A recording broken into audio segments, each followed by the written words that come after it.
Police ने गांव वालों को सुभाष मौर्य के सर कटी लाश हाईवे की तरफ ले जाते हुए देखा है। शायद वो लोग चक्का जाम करने वाले हैं। पुलिस प्रशासन, हाय हाय, पुलिस प्रशासन, हाय हाय,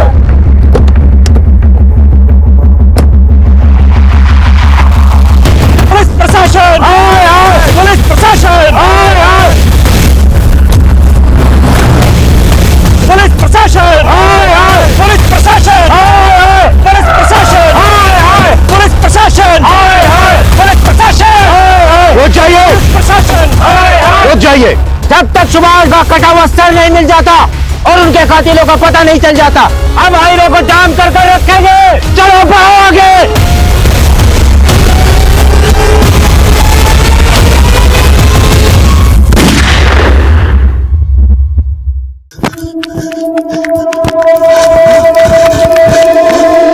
अनिल भैया, मार लो बोले बाबा का प्रसाद। अनिल भैया, वो हमारी साइकिल तो आ जाएगी ना? वो बाबूजी पूछ रहे थे, आपके भरोसे उस सरकारी स्कीम में इतना पैसा लगाया है ना। अनिल भैया गजब हो गया। इतना हाफ क्यों रहे हो? वो सुखाराम की बैल पीछे पड़ गई है क्या? बैल नहीं, पूरा गांव पीछे पड़ा है। वो सरकारी स्कीम वाले लल्लन और बच्ची पांडे दिल्ली की ठगी निकले। वो सिलाई मशीन, ट्रैक्टर, कुछ सब छूटा था, सारे पैसे लेके भाग गए। अरे कब डूबेगा तू अनिल? पहले पूरे घर का पैसा डुबोया, अब पूरे गांव वालों को डुबो दिया। अरे खोपड़ी में दिमाग है, उसको चिल्ला मार के फूंक दिया तूने। हम अपने भाई के बेवकूफी के लिए आप सबसे माफी मांगते हैं। गलती तुम्हारी नहीं, तुम्हारे भाई की है। इस काम के सभी लोग तुम्हें बहुत मानते हैं, जिसकी वजह से पंचों ने पुलिस को नहीं बुलाया। और तुम्हारे भाई की वजह से जिन लोगों के पैसे डूबे हैं वो तो लौटाने ही पड़ेंगे। तुम्हें 1 साल का वक्त दिया जाता है ताकि तुम पर अधिक दबाव ना पड़े।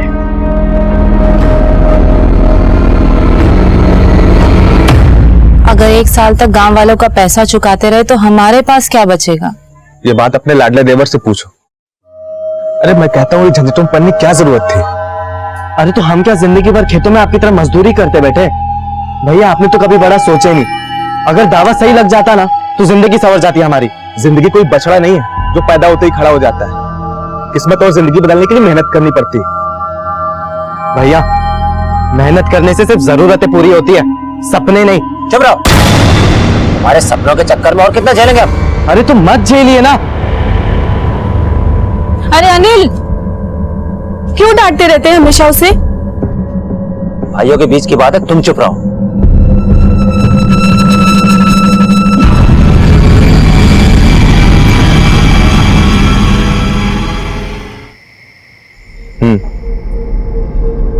चलो बाद में बात करते हैं। अनिल, हाँ भैया, चले?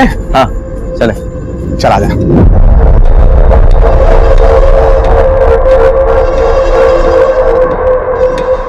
दीदी, आप बड़ी किस्मत वाली हो। सुभाष भैया कितना ख्याल रखते हैं आपका।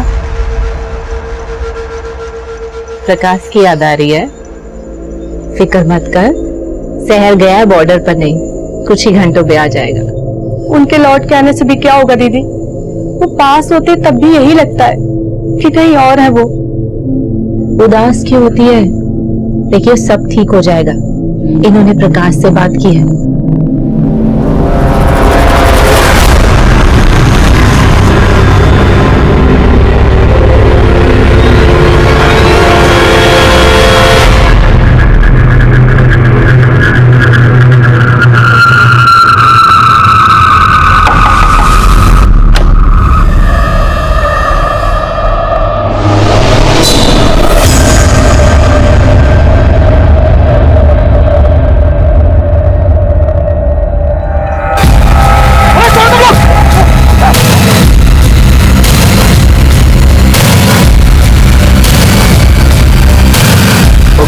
गोपाल की जय, कन्हैया लाल की।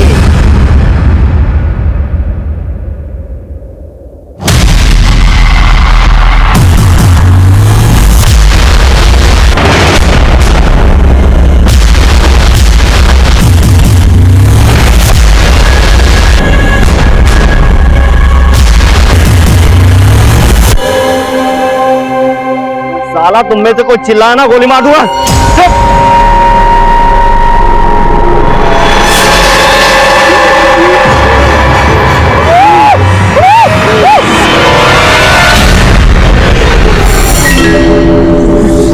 चलो चलो।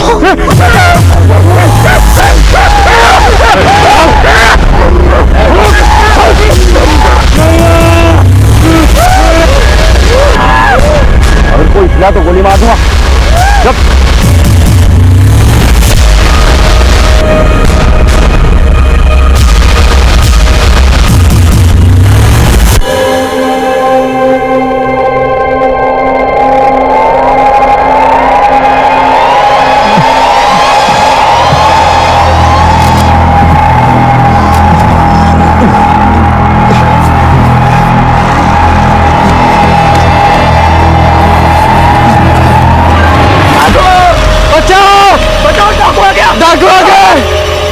डाकू आ गए, बचाओ!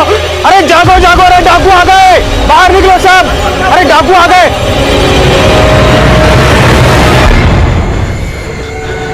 अरे तू उन्हें अकेले कैसे छोड़कर आ गया? कौन थे वो लोग, कहाँ लेके गए इन्हें? भाभी हमें कुछ भी नहीं पता। वो बहुत खतरनाक लोग हैं। उनके चेहरे पर कपड़ा था और उनके पास बड़ी बड़ी बंदूकें भी है। ऐसा करते हैं, हम सभी मिलकर चलते हैं। आप सभी अपनी अपनी लाठियां लीजिए और मेरे साथ चलिए, और तुम तीनों चलो जगह दिखाने को। चलो चलो जल्दी चलो चलो। हे भगवान।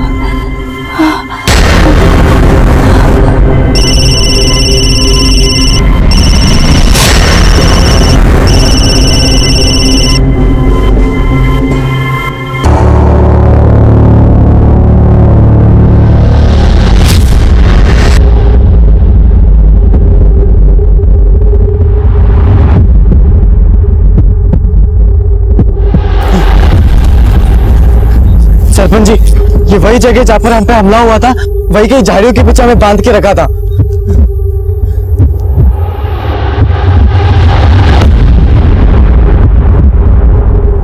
सभी लोग दूर दूर फैल जाइए और जल्दी से सुभाष को ढूंढिए, आसपास के सारे खेतों में, जल्दी। सुभाष! सुभाष भैया! सुभाष! सुभाष!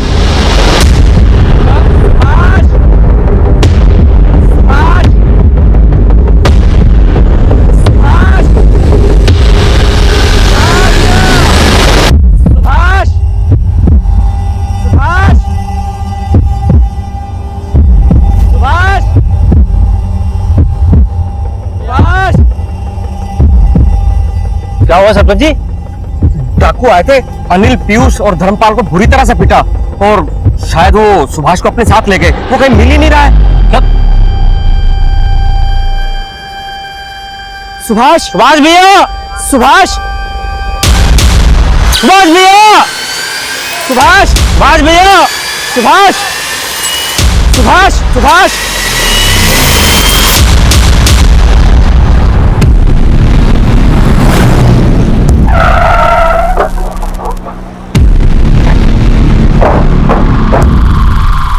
साहब, हमारा नाम धर्मपाल, ट्रांसपोर्ट का काम है हमारा। टेम्पो, ट्रैक्टर ये सब भाड़े पर देते हैं हम। कल रात हिसाब का पैसा लेकर लौट रहे थे तो गमछा पहने 3 लोगों ने हम पर हमला कर दिया, हमें पीटा। एक के पास तो बंदूक भी थी साहब, हमसे हमारे पैसे भी छीन लिए और फिर हमें बांध कर वहीं इंतजार करने लग गए। और फिर बेचारा वहां सुभाष आ गया और फिर अनिल और पीयूष आ गए। साहब, हम और पीयूष वहां से खाट लेकर आ रहे थे, फिर अचानक हम पर लाठियों की बरसात होने लगी।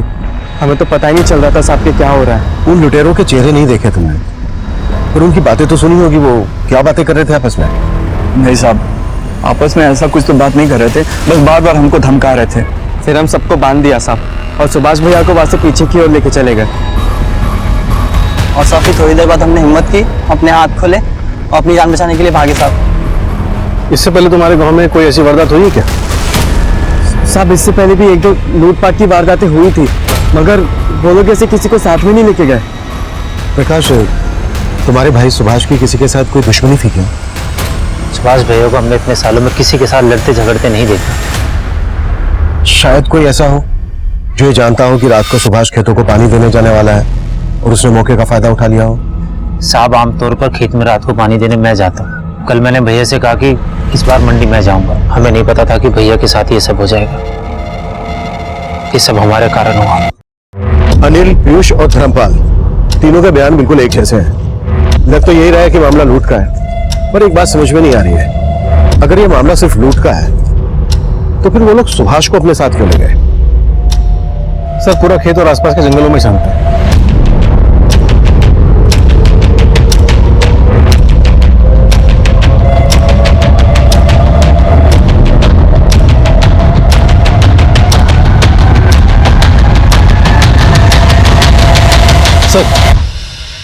सर एक लाश मिली है, लेकिन क्या? लेकिन उसका सर गायब है। व्हाट?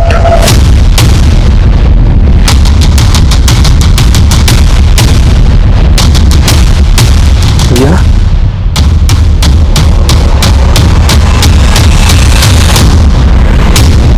श्रीवास्तव, सिर्फ भी यही कहीं आसपास होगा, ढूंढो।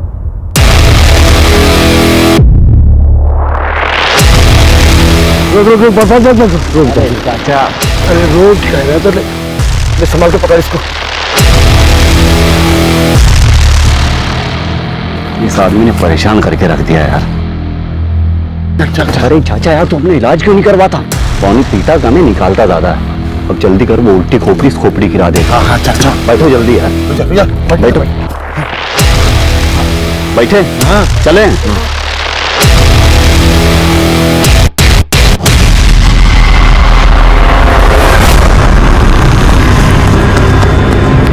भाभी भाभी भाभी भाभी,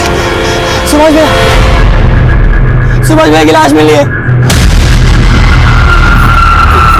भाभी भाभी क्या हो गया?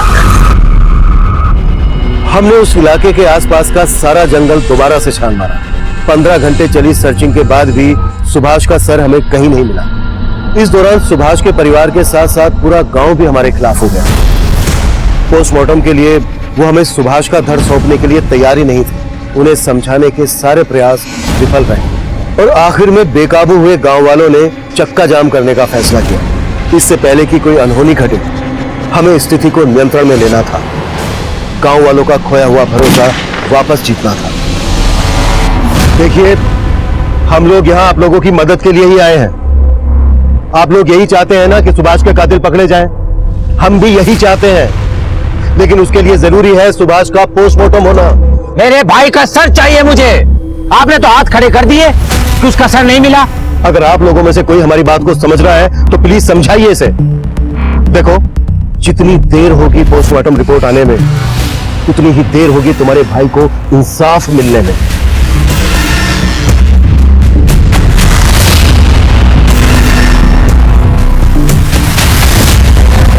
पूरा जंगल दोबारा से स्कैन किया। अगर किसी जानवर ने खाया होता तो अब तक मिल जाता। पूरे चांसेस हैं कि लुटेरे सुभाष का सर अपने साथ ले गए होंगे। लेकिन क्यों?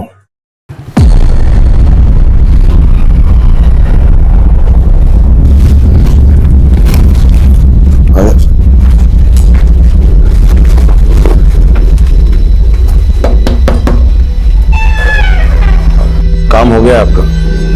जैसी मांगी थी वैसी खोपड़ी लाए। कातिल सर का क्या करेंगे, ये बात समझ में नहीं आ रही है। ये लोग पहले से उस जगह पर घात लगाकर बैठे थे। सबसे पहले इन्होंने धर्मपाल को पकड़ा, उसे पीटा, लूटा और बांध दिया। और फिर वहां सुभाष आया, उसे भी पीटा और बांध दिया गया। और फिर यही सब सुभाष के छोटे भाई अनिल और उसके कजिन पीयूष के साथ हुआ। लेकिन इन चारों को बांधने और पीटने के बाद उन्होंने सिर्फ सुभाष को चुना। उसे घसीट कर ले गए, उसका सर काटा, सर अपने साथ ले गए। ये भी तो हो सकता है कि ये मर्डर करने के इरादे से ही आए हो, लूटे कवरअप हो। सर, अक्सर खेतों में पानी छोड़ने के लिए सुभाष का छोटा भाई प्रकाश जाता था, पर उस वक्त प्रकाश ने सुभाष किया। हो सकता है कि टारगेट प्रकाश रहा हो और सुभाष गलती से मारा गया। ये भी तो हो सकता है कि प्रकाश ने जानबूझकर अपने भाई सुभाष को भेजा ताकि वो मारा जाए। सर, सबसे छोटा भाई अनिल कभी रातों को खेत में नहीं जाता था, लेकिन उस रात गया। एक काम करते हैं श्रीवास्तव, प्रकाश, अनिल, पीयूष और धर्मपाल, इन चारों को फिर से टटोलते हैं। शायद कुछ हाथ लग जाए। हो सकता है मामला घर का ही हो। और पता करो सुभाष और उसके परिवार की गांव में किसी के साथ कोई दुश्मनी तो नहीं थी। सुभाष बहुत ही अच्छा आदमी था, उसकी किसी के साथ कोई दुश्मनी नहीं थी। आप गांव में किसी से भी पूछ सकते हैं, सब यही बताएंगे आपको। जी साहब, सुभाष को इससे पहले कभी किसी से लड़ते झगड़ते नहीं देखा है। और अपने घर के लोगों से सब वैसे तो तीनों भाइयों में बड़ी अच्छी बनती थी, पर छोटा भाई अनिल थोड़ा बिगड़ा हुआ है। उसकी किसी फर्जी स्कीम के चक्कर में कुछ गांव वालों के पैसे भी अटके हुए थे और गांव वालों का इसके बारे में उसके साथ झगड़ा भी हुआ था और सुभाष ने सबके सामने उसको थप्पड़ भी मारा था।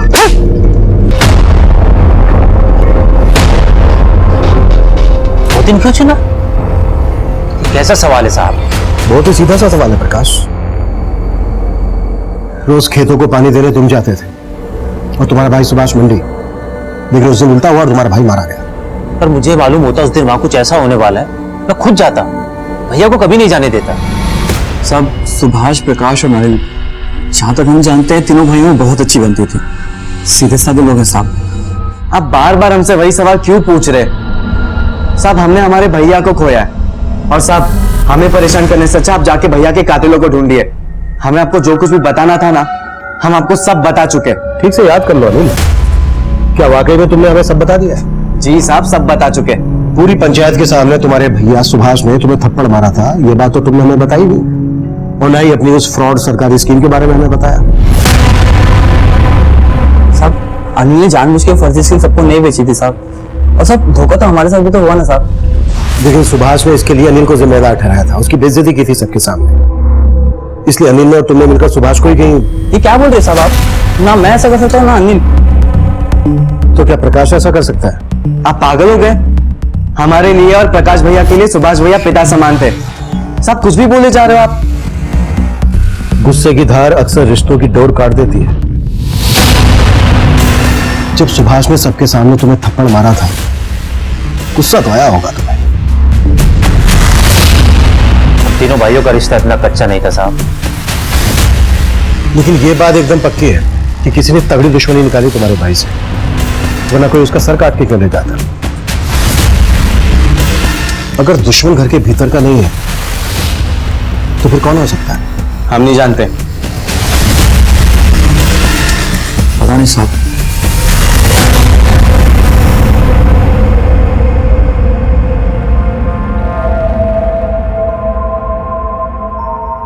तू बस मुन्ने की फिक्र कर, बाकी सब मेरे को छोड़ दे।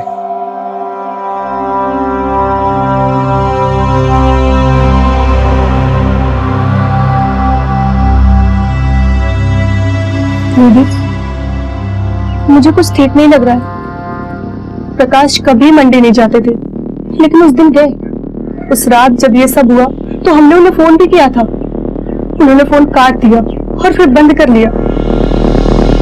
क्या ये सब इत्तेफाक है?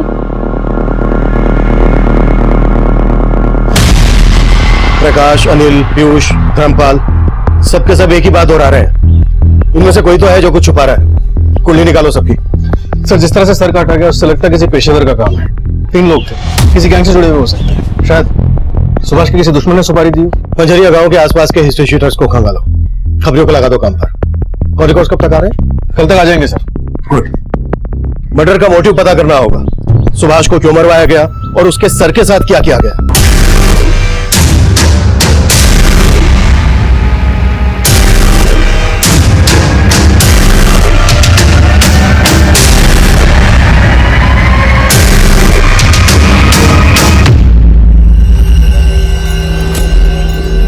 ये लीजिए।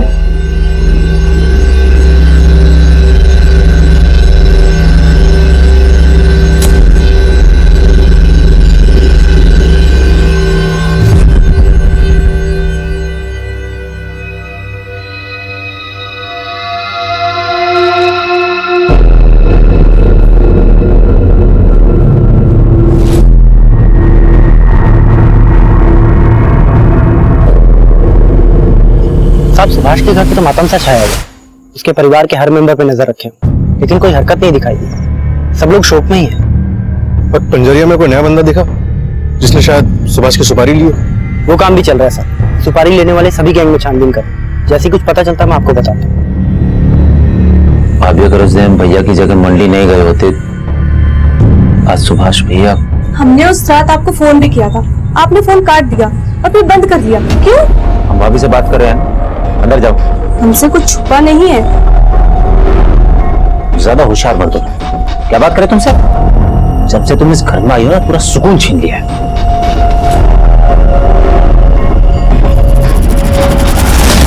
अरे बाहर निकल यार, जब देखो बाथरूम में घुसा रहता है। ये मजा आ गया।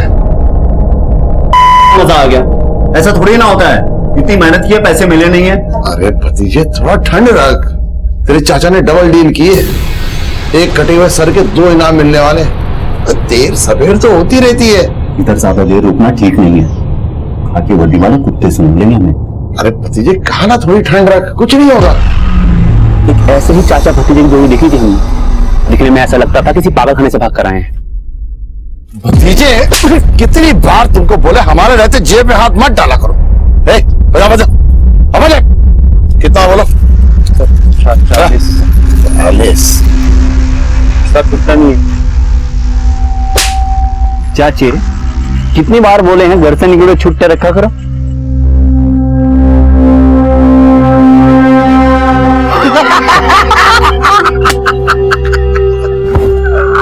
बड़े अजीब लोग थे, या यूं कहें कि पूरे के पूरे पागल थे। अच्छा मगलू, ये सुभाष मौर्य की फैमिली के बारे में कुछ मालूम है क्या? किसी से कोई दुश्मनी, कोई अनबन? कैसी दुश्मनी? बड़े ही मामूली लोग, खेती बाड़ी करने वाले। पर हाँ, जब हमें यह मालूम चला कि सुभाष मौर्य का सर गायब है, तब मेरे दिमाग की बत्ती चली। अच्छा, तो अपने इस दिमाग की बत्ती की रोशनी जरा हमारे केस पे भी डालना। क्या है कि मुझे ये मामला ना दुश्मनी का नहीं लगता, तो हमें लगता है कि ये जादू टोने का मामला है। ये 6 महीने पहले पास के गांव में बिल्कुल ऐसा मामला हुआ था, बस फर्क इतना है कि यहाँ हाथ गायब थे, यहाँ सर गायब है। सर, सुभाष की पोस्टमार्टम रिपोर्ट आ गई है। गला किसी तेज धार वाले हथियार से काटा गया, वो भी एक ही बार में। बॉडी पे गए घाव है, लेकिन मौत गला कटने से हुई है। लेकिन ये सर काट कर ले जाने के पीछे क्या मकसद हो सकता है? सर, ये कोई घरेलू मामला नहीं लग रहा है।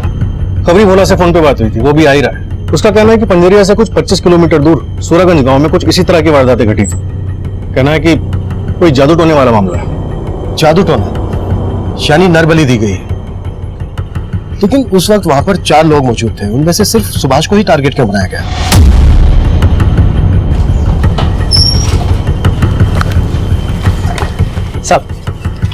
सब एक काम की खबर लाए। बोल। वो अपना हिस्ट्री शीटर है ना, विराज बनारसी, पंजरिया में देखा गया।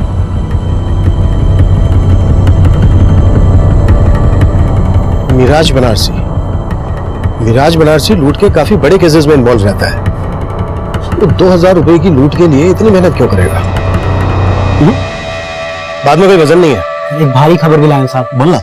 गांव में 2 नए कबूतर आए हैं, चाचा भतीजे की जोड़ी। देखने में पागल टाइप के। सर, हो सकता है कि उनका इस केस में कोई हाथ हो। चाचा भतीजे की जोड़ी? जिसने भी इस जोड़ी को देखा है उसकी मदद से इनके स्केचेस बनवा। और ये जादू टोने के बारे में क्या बोल रहा था? हाँ साहब, वो सूरागंज गांव है ना साहब, वहां पे भी ऐसे 2 केस सामने आए। 2 लाशें मिली, एक का सर गायब है और एक का हाथ। हमें इस जादू टोने वाले एंगल में और घुसना चाहिए, क्योंकि सर काटने के पीछे ही वजह हो सकती है। बोला, सुभाष की फैमिली को और खुलवा लो। अनिल, प्रकाश, धर्मपाल और पीयूष, इन सबके पुराने पापों की पड़ताल कर। चल निकल। सूरजगंज में जो लाशें मिली हैं, सर कटी हुई और हाथ कटी हुई, इनका पूरा चक्कर पता करो, लेकिन अपने खुफिया तरीके से। किसी को कानो कान खबर नहीं लगनी चाहिए। समझ गया सर?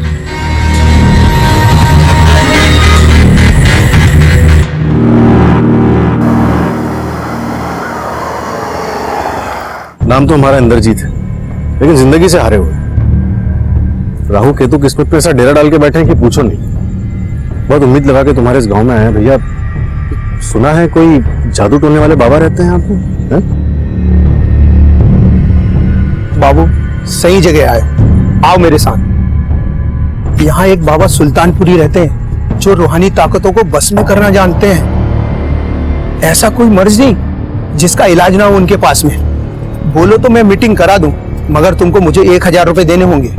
भैया जितना पैसा बोलोगे दे दूंगा, लेकिन मेरा काम जरा पेचीदा है। कर पाएंगे तुम्हारे बाबा? ऐसा कोई काम नहीं जो बाबा के लिए मुश्किल हो। इधर आओ। मुझे नरबली देनी है। नरबली? हाँ, उसी से मेरा बेड़ा पार होगा। कर पाएंगे तुम्हारे बाबा? हो तो जाएगा, मगर थोड़ा पैसा ज्यादा लगेगा। अरे भैया जय हो सुल्तानपुरी बाबा के लिए चलो मुझे वहां पे। चलो जल्दी चलो। तुम्हारी बिगड़ी बन जाएगी। 2 लाख रुपए लेके आओ और अपनी सभी समस्याओं से छुटकारा पाओ। 2 लाख? ठीक है बाबा, मैं अभी जुगाड़ करके लेकर आता हूं।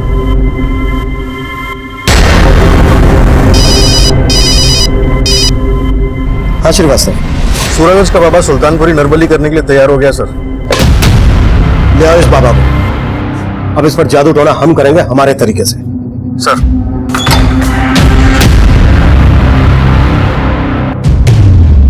एक और हम जादू टोना और नरबली के एंगल में आगे बढ़ रहे थे और दूसरी तरफ बाबा सुल्तानपुरी का यूं भाग जाना हमारे शक को और पुख्ता कर रहा था। हम हर उस दरवाजे पर दस्तक दे रहे थे जो इस केस का रास्ता खोल सकता था।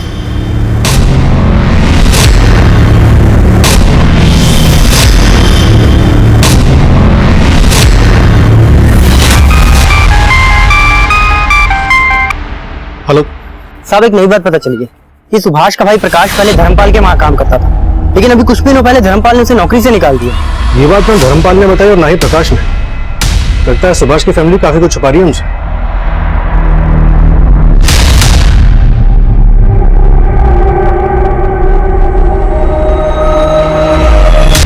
प्रकाश धर्मपाल के लिए काम करता था, ये बात दोनों ने छुपाई हमसे। सर, मैंने धर्मपाल के कॉल रिकॉर्ड्स भी चेक किए।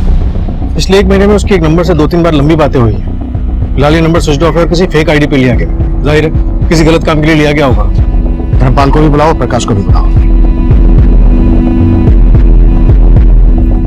नहीं साहब, हम नहीं जानते इन्हें।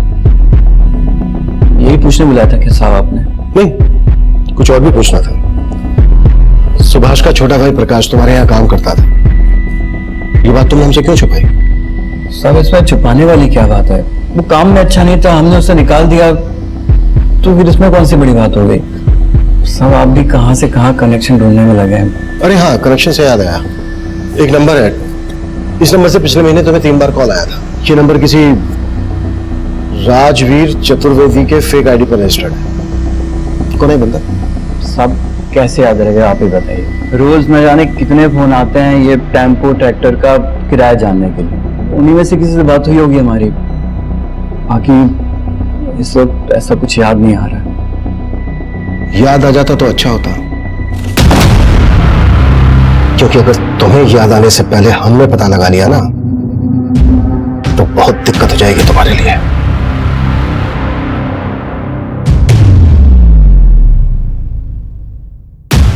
सर, हम फोटो के बारे में बता चुके हैं, हम इनमें से किसी को नहीं जानते। सर, हम धर्मपाल के यहाँ नौकरी करते थे, उसको सही नहीं लगा, उसने हमें निकाल दिया। प्रकाश, तुम्हें क्या लगता है ये धर्मपाल मरवा सकता है तुम्हारे भाई को? तुम्हारे भाई की कोई दुश्मनी रही है धर्मपाल के साथ? सर, धर्मपाल उस दिन खुद मरते मरते बचा, आप उस पर भी शक कर रहे हैं? आपके सवाल हो गए तो जाऊं मैं सर?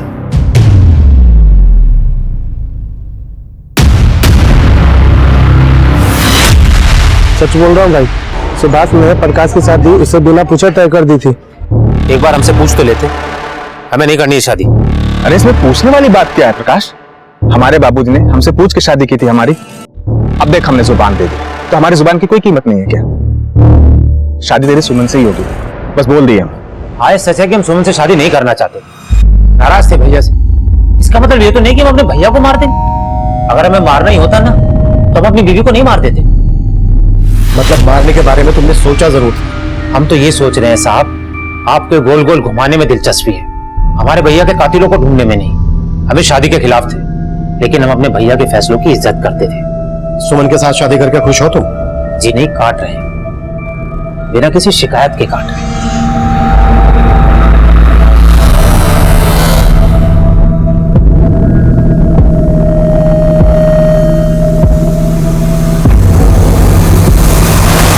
प्रकाश, तुम आग से खेल रहे हो और देखना, ये आग तुम्हारे साथ साथ हमारे पूरे घर को जला देगी। सुमन बहुत अच्छी लड़की है, अगर तुम उसका दिल दुखाओगे तो समझो तुमने हमारा और अपनी भाभी का दिल दुखाया है। बाकी तुम्हारी मर्जी। सर, बाबा सुल्तानपुरी के कॉल रिकॉर्ड्स में रेवापुर के ललित चौधरी का नंबर काफी बार फीचर हुआ है। जब मैंने रेवापुर थाने में इस बारे में बातचीत की तो पता चला कि वो गांव का मुखिया हुआ करता था, लेकिन झाड़ फूक और जादू टोने में धंसा होने के कारण लोगों ने उसका बहिष्कार किया और उसे हटा दिया। और सर, इस ललित चौधरी की केस हिस्ट्री भी काफी काली रही है। और यह भी पता चला है कि कुछ दिन पहले बाबा सुल्तानपुरी ललित चौधरी से मिलने के लिए रेवापुर गांव गया था। ये मुखिया इस केस की मुख्य कड़ी बन सकता है। उठा लो इस ललित चौधरी को। सर,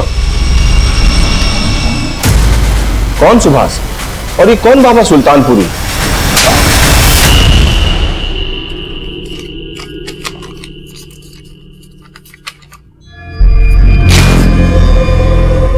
पिछले महीने में कम से कम 11 बार बात हुई है तेरी बाबा सुल्तानपुरी से, और गांव वालों ने बताया कि तुझसे मिलने भी गया था। अब जल्दी से बाबा का ठिकाना बता दे हमें, नहीं तो तुझे ठिकाने लगा दूंगा। अरे साहब, गांव वालों को तो पता नहीं किसी जन्म का बैर है मुझसे।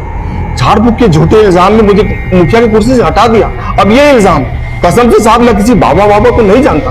सिद्धार्थ, सर इसकी हेकड़ी तो निकाल।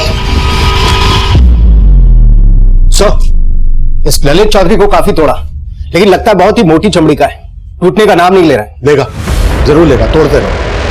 श्रीवास्तव, तुम ललित चौधरी के घर की तलाशी के लिए निकलो, शायद कोई काम की चीज हाथ लग जाए। सर,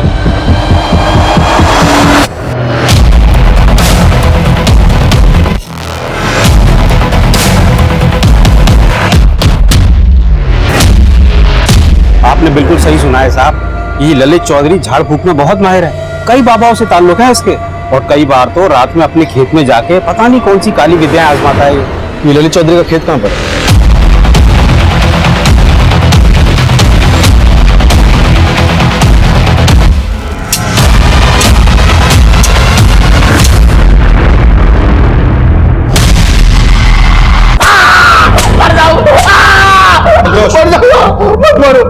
अरे साहब, मैं बताता हूँ, मैंने वो खोपड़ी अपने खेत में दफन की थी, पर मैं ये नहीं जानता कि किसकी खोपड़ी थी। मुझे तो बस बाबा गुलफाम आजाद ने ये कहा था, एक खोपड़ी का बंदोबस्त करो। अब ये नया बाबा कहां से आ गया? बाबा गुलफाम आजाद दिल्ली में रहते हैं, काली विधाओं में माहिर हैं, उन्हें किसी काम के लिए ये खोपड़ी चाहिए थी। बस ये बात मैंने बाबा सुल्तानपुरी को बताई, उन्होंने खोपड़ी लाके दी, बस साहब, इसके अलावा मुझे कुछ नहीं मालूम साहब। पूरे जान से कि ये खोपड़ी सुभाष की ही है, फिर भी कंफर्मेशन के लिए डीएनए टेस्ट करवाओ, और दिल्ली वाले बाबा गुलफाम आजाद से भी जाकर मिलो। Yes sir.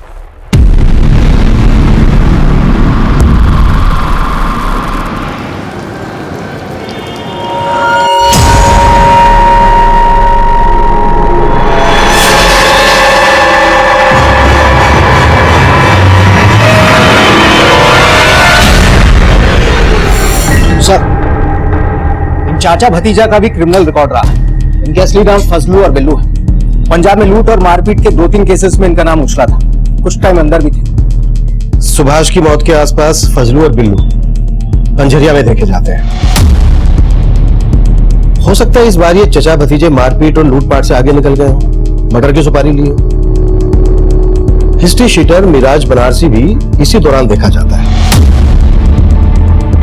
कातिल कुल 3 लोग थे।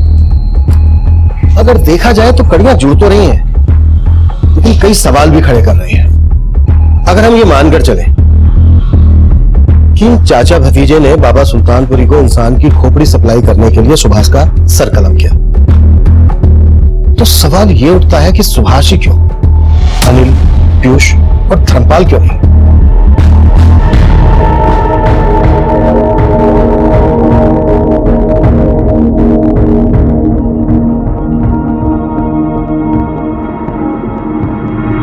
तेरी जिंदगी पर शैतानी रूहों का साया है, और इन शैतानी रूहों से लड़ना इतना आसान नहीं है। तेरे हाथ की लकीरों को बदलने के लिए मुझे एक नया हाथ चाहिए। तुझे किसी आदमी का दायां हाथ काट कर लाना होगा। बाबा, आपका दायां हाथ काट दूं चलेगा? जनाब, आप मुझ पर बेवजह शक कर रहे हैं। बेवजह शक कर रहे हैं? चल अब मेरे पास एक खोपड़ी आई जरूर थी, लेकिन वो खंडित थी, इसलिए मैंने उसे वापस कर दी। अब वो खोपड़ी किस आदमी की थी ये मुझे नहीं पता। अब मैं किसी सुभाष को नहीं जानता ना, मैं इसमें से किसी को नहीं जानता। जनाब, मैं गुनहगार नहीं हूं। रूहानी ताकतों का इस्तेमाल मैं लोगों की परेशानियां दूर करने के लिए करता हूं, बस।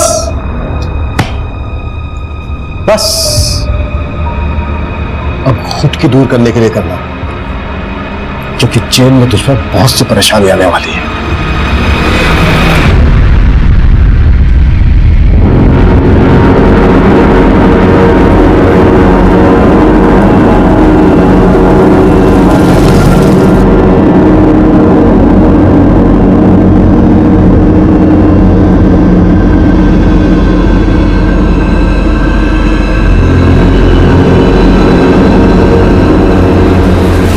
बाबा, हमने आपको अच्छी ताजी खोपड़ी लाकर दी, हमारा पैसा नहीं मिला है अभी तक। अब हमारी खोपड़ी खराब हो रही है।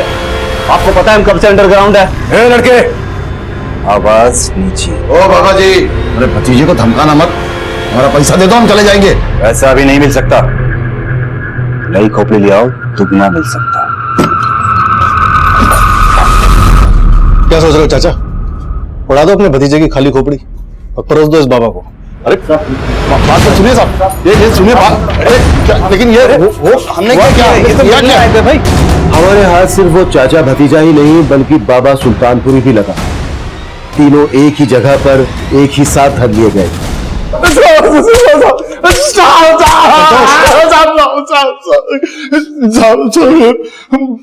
बाबा सुल्तानपुरी बहुत उल्टी खोपड़ी है साहब, उसने हमको 2 लाख रुपए ऑफर दिया कटे मुंडी लाने के लिए। साहब, मुझे ललित चौधरी ने 5 लाख रुपए देने का वादा किया था। उसे एक इंसानी खोपड़ी चाहिए थी साहब। उसने कहा था काम खत्म होने के बाद पैसे देगा। मुझे बाबा गुलफाम आजाद ने 20 लाख रुपए देने का वादा किया था। किसी विधि के लिए उन्हें खोपड़ी चाहिए थी। जब उन्होंने खोपड़ी देखी तो वो नाराज हो गए। क्यों? ये नहीं चलेगी, इसके जबड़े टूटे हुए हैं। बाबा बड़ी मेहनत से मिली है, आप बोली तो दूध से चिपका दूं। ले जा इसे, ये मेरे किसी काम की नहीं है। पर सुभाष को ही क्यों मारा? सुभाष के अलावा उस वक्त वहां पर 3 लोग और भी थे। सुभाष को ही क्यों टारगेट बनाया गया? साहब, ये चुनाव मिराज बनारसी ने किया है, मटर भी उसी ने किया साहब, हमने नहीं किया। एक मिनट, ये मिराज कहां से आ गया बीच में? खोपड़ी की डील तो बाबा सुल्तानपुरी से हुई थी ना तुम्हारी? साहब, वो हमें डबल डील मिला था साहब। कैसी डबल डील? देखो, हमको किसी को टपकाने का काम मिला हुआ है, लेकिन काम बहुत फैला हुआ है, हमसे अकेले होगा नहीं। देखो मिराज भाई, हम लोगों ने आज तक कहीं फूल मर्डर नहीं किया है और ना ही करना चाहते हैं। क्यों भतीजे? सही कहा चाचा। पहले पूरी बात तो सुनो। मारूंगा मैं ही, तुमको सिर्फ साथ देना है। देखो, मुझे 1 लाख मिल रहा है, 50 तुमको दूंगा। मिराज भाई, फेंको मत, हम जानते हैं आप 2 लाख से कम में काम नहीं करते। तो ठीक है, आखिरी ऑफर 80 दूंगा। बोलो, साथ दोगे या कोई और बंदा ढूंढूं? लेकिन हमारी एक शर्त है। कैसी शर्त? मतलब हमको मुनाफा डबल मिलेगा साहब, किसी को मारना भी नहीं पड़ेगा और मुंडी भी मिल जाएगी, जिसकी हमें वो सुल्तान बाबा 2 लाख रुपए देने वाला था। और बनारसी 80,000 देगा। मुंडी काटनी है? मुंडी का क्या करोगे तुम? दरवाजे में लटकाएंगे। आपको क्या करना है मिराज भाई? पेट में छुरा मारने वाले हो, गर्दन में मार देना। फिर ठीक है, मुंडी तेरे को गिफ्ट किया। साहब, वादे के मुताबिक मिराज ने तो 80,000 दे दिए, लेकिन बाबा सुल्तानपुरी से पैसे नहीं मिले। मुझे भी नहीं मिले साहब, ललित चौधरी ने दिए ही नहीं मुझे पैसे। मुझे भी नहीं मिली। बाबा गुलफाम को खोपड़ी में दरार भी दिख गई। मतलब मिराज को सुपारी मिली थी सुभाष को मारने की, ये सही है? हाँ, किसने दी थी? ये तो मेरा जाने साहब, हम आम खाते, पेड़ नहीं गिरते साहब। सच कह रहे साहब, सच कह रहे।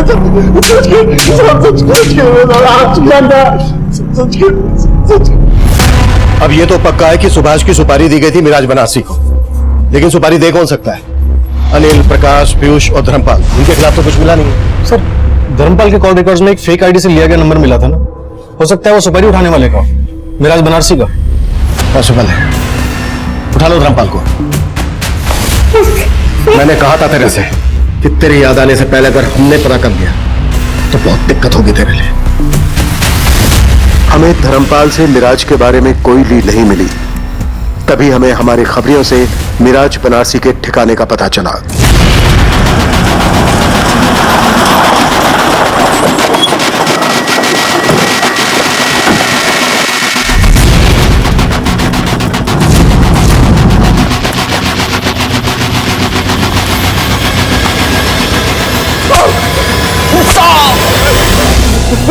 साहब और मत मारना साहब।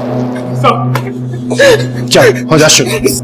सुभाष को मारने की सुपारी मुझे धर्मपाल ने दी थी साहब। उस आपका जो हुआ सब प्लान के मुताबिक हुआ ताकि धर्मपाल पे किसी को शक न जाए साहब, लेकिन ये गड़बड़ हो गई जो हमने सोची भी नहीं थी।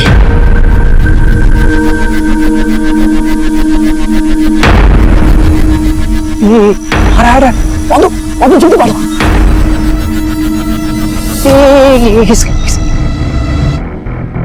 अरे ये तो सुभाष है यार, उसका बड़ा भाई। क्या करें?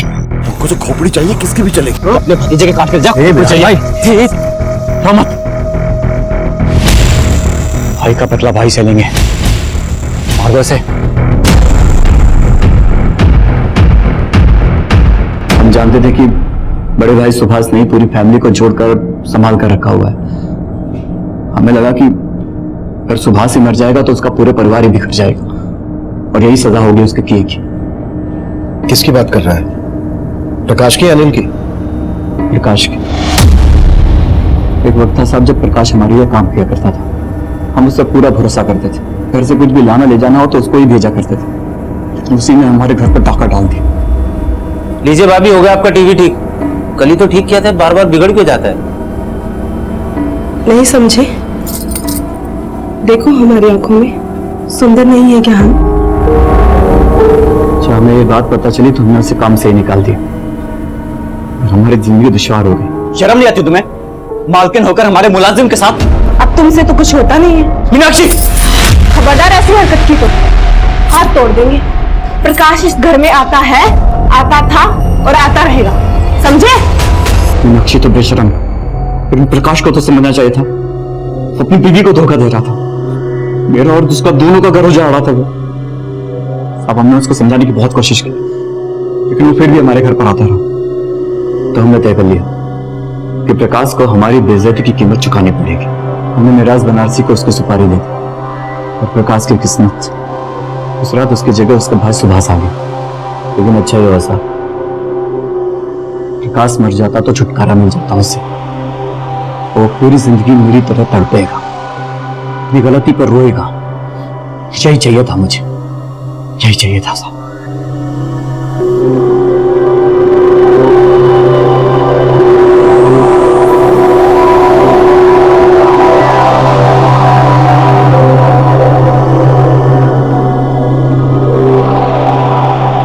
धर्मपाल जुडिशियल कस्टडी में है।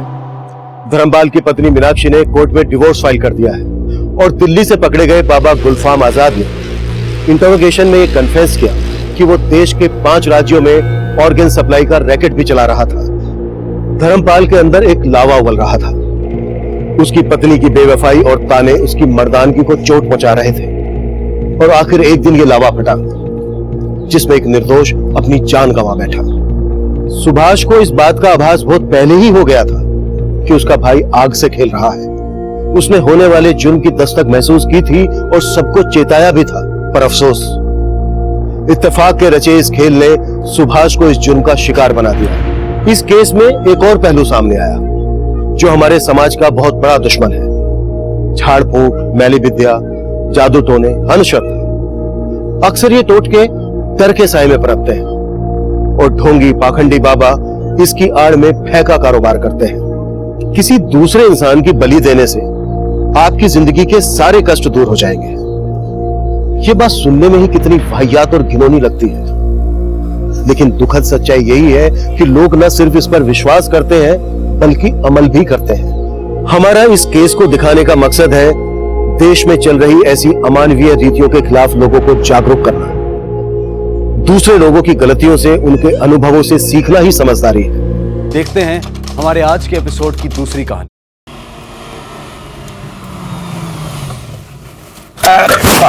क्या गर्मी है।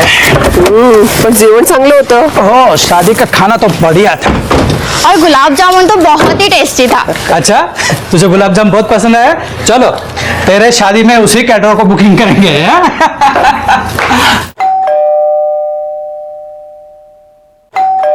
ऐसे क्या हुआ? दरवाजा क्यों नहीं खोल रही है? खोलेगी। जागृति, जागृति, काय झोपा काढतात काय? खोलेगी चावी आहे तुझ्याकडे? आहे पण इतकं गरमीने हैराण झालोय, त्याच्यात परत हे लोक ना, हो काय गरमी आहे बाप. चलो हो गया शादी वादी सब. क्या सीमा कुठे आहे मुली? बघा ना. जागृती ए सीमा, जागृती.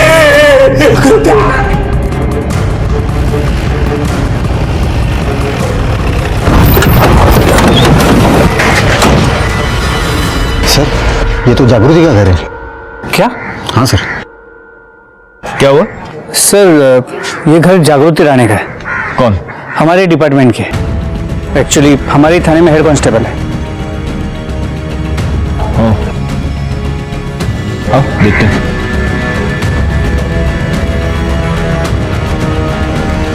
अलग अलग बांधी गई है और ये सीमा की गांठ लगता है बहुत जल्दबाजी में बांधी गई है. पॉसिबल है कि जागृति पहले मरी है और सीमा बाद में. दोनों की बॉडीज नीचे उतारो, फोटोग्राफर और फॉरेंसिक को फोन करो. सर, जोशी मैडम खाली आना.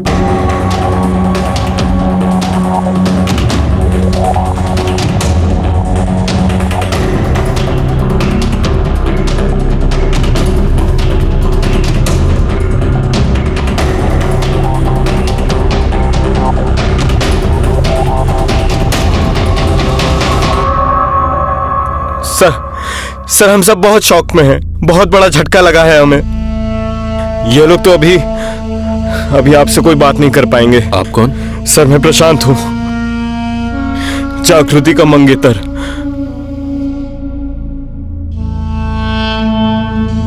यह दिल दहलाने वाला मंजर था. सिर्फ लड़कियों के माँ बाप के लिए नहीं, हमारे लिए भी. 2 लड़कियां जिनके सामने उनकी पूरी जिंदगी पड़ी थी, जिनके कई सपने रहे होंगे, कई उम्मीदें रही होंगी. फिर ऐसा क्या हो गया?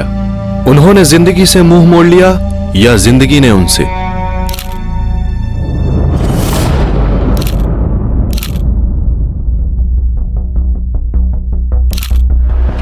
गायकवाड़ जरा इधर आना. अगर इसने सुसाइड किया है तो गले पर उंगलियों के निशान क्यों है? हो सकता है पहले इसका गला दबाया गया हो. शक क्या है? पूरे घर में कहीं भी कोई सुसाइड नोट नहीं मिला है. दोनों की बॉडीज को पोस्टमार्टम के लिए भेज दो. सर,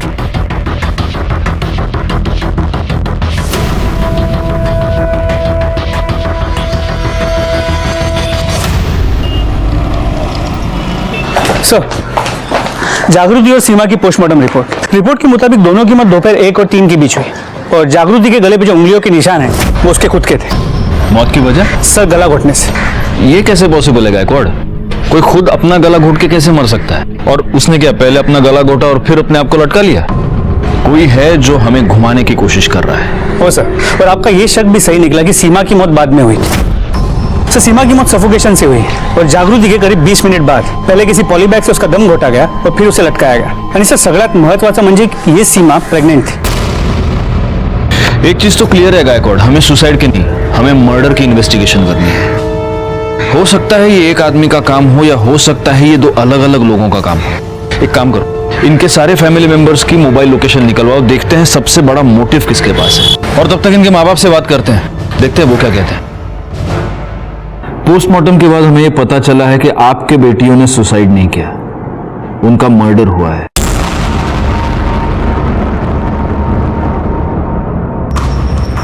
तो आप हमें प्लीज ये बताइए कि जब मर्डर हुआ तब आप कहां थे? सर हम दोनों और प्रेरणा आमची धाकटी मुलगी अपने एक रिश्तेदार के शादी में गए थे. तब जागृति और सीमा घर पर ही थे. जब हम वापस आए तो देखा तो फांसी लगा ली. फांसी लगा ली नहीं, उन्हें मारकर लटकाया गया है. एक और बात, क्या आप में से कोई भी ये जानता था कि सीमा प्रेग्नेंट थी?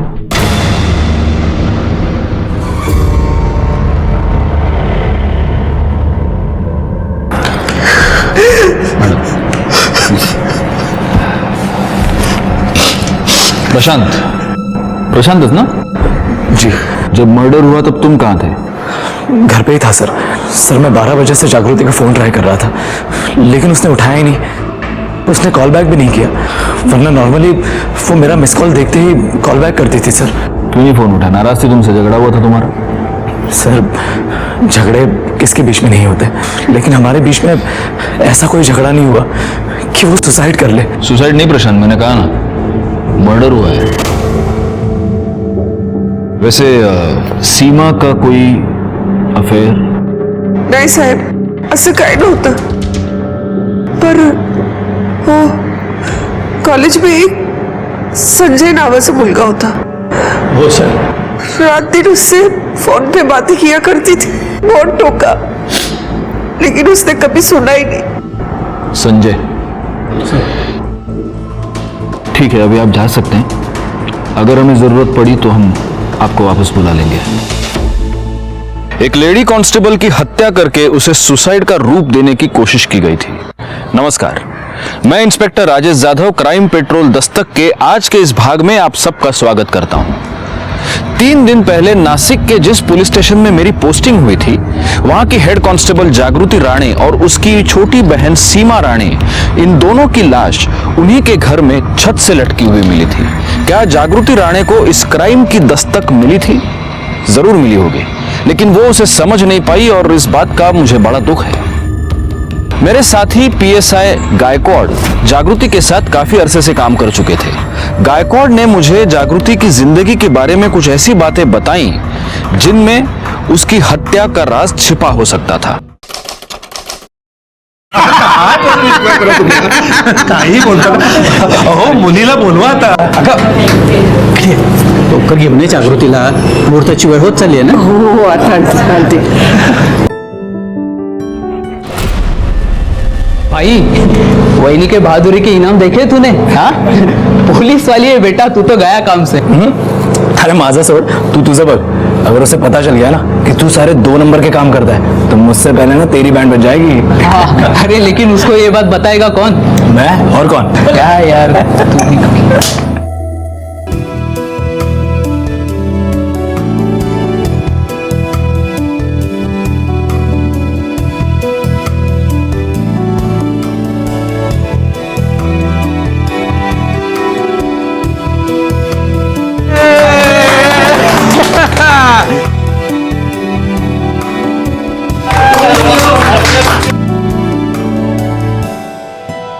सर, मिठाई लीजिए. मिठाई? किस खुशी में?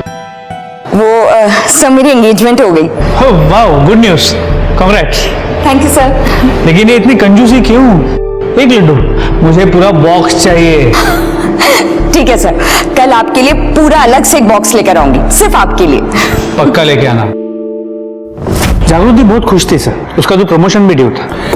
अगर सब कुछ ठीक था गायकवाड़, तो फिर प्रॉब्लम क्या थी? सर डिटेल में तो नहीं पता, मैं तो उतना ही जानता हूँ जितना मैंने देखा और सुना है. और उस हिसाब से प्रॉब्लम तो थी.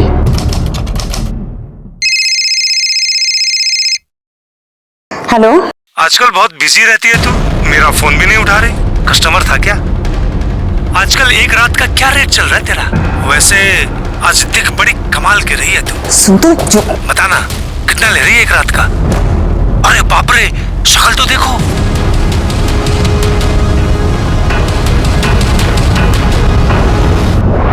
अरे इतना गुस्सा क्यों कर रही हो? बता ना. देख, मैं जानती हूँ तू कौन है. अगर अगली बार तूने फोन किया ना तो तुझे जेल में बंद कर दूंगी, तुझ पे हरासमेंट का केस भी लगाऊंगी, समझा? Just shut up. अगर तूने दोबारा मुझे फोन किया ना, मैं तेरी जिंदगी बर्बाद कर दूंगी, समझा तू? जागृति, क्या हुआ? हाँ, कुछ नहीं सर. पक्का? Yes sir.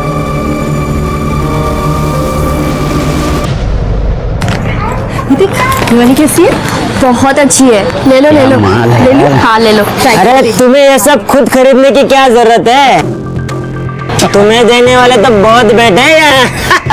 क्या क्या बोला तू? यही कि अब तुम्हारा भी मार्केट में आने का टाइम हो गया है. तेरी नत तो मैं ही उतारूंगा.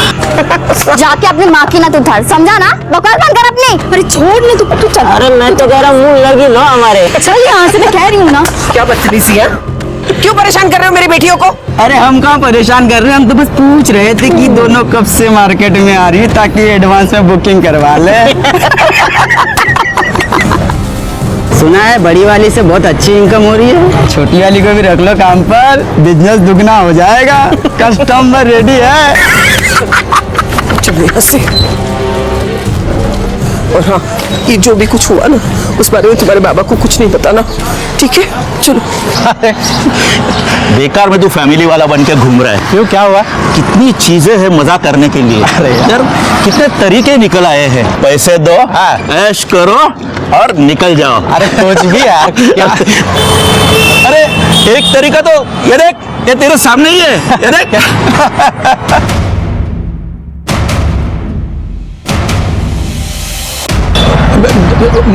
मुझे काम है, तू जा, बाद में मिलते हैं। बाद में मिलते हैं। अरे इधर जाना है ना अपने को? बाद में शाम को मिलते हैं। रात को मिलना।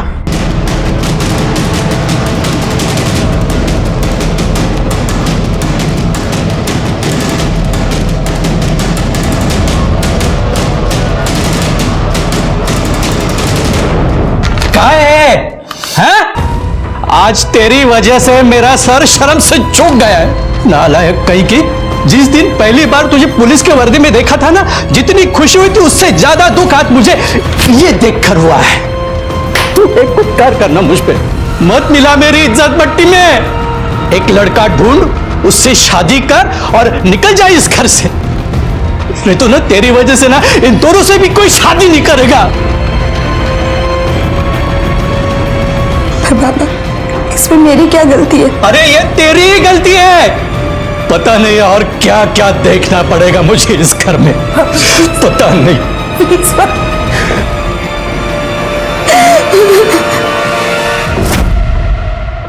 हाँ, वड़ा पाव विद एक्स्ट्रा हरी चटनी और ये हरी मिर्च मैंने खास तुम्हारे लिए मंगवाई है गायकवाड़, खाओ खाओ। Thank you sir. अब मुझे एक बात बताओ, एक पुलिस वाली को भी इस तरह से कोई हरास कर रहा था? कौन था कौन ये? सर एग्जैक्टली नहीं पता, लेकिन दीपक हो सकता है। कौन दीपक? सर दीपक उसका बॉयफ्रेंड। सुनने में आया है कि दोनों का अफेयर कॉलेज के जमाने से चल रहा था। दोनों ने पुलिस की एग्जाम भी साथ में दी थी, लेकिन जागृति पास हो गई और दीपक फेल। मैम गलती हो गई मैम। तेरी तो हवा मैं निकालूंगी। चल मैम अभी सोच लो। बैठ चुपचाप, अगर भागने की कोशिश की ना फिर देखना। चुपचाप बैठ यहाँ।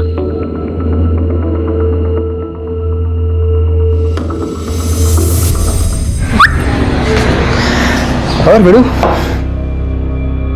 आजा सेल्फी लेते हैं। डर मत, पुलिस वाला नहीं है मैं और चोर भी नहीं है। सड़क पे जुआ खेलता है ना तू, मैडम पकड़ के लाई तेरे को, मामला रफा दफा करवा दूं। आंखों में उम्मीद की किरण तेज चमक रही है तेरे। देख सब सेटिंग हो जाएगा, लेकिन 200 रुपए लगेंगे।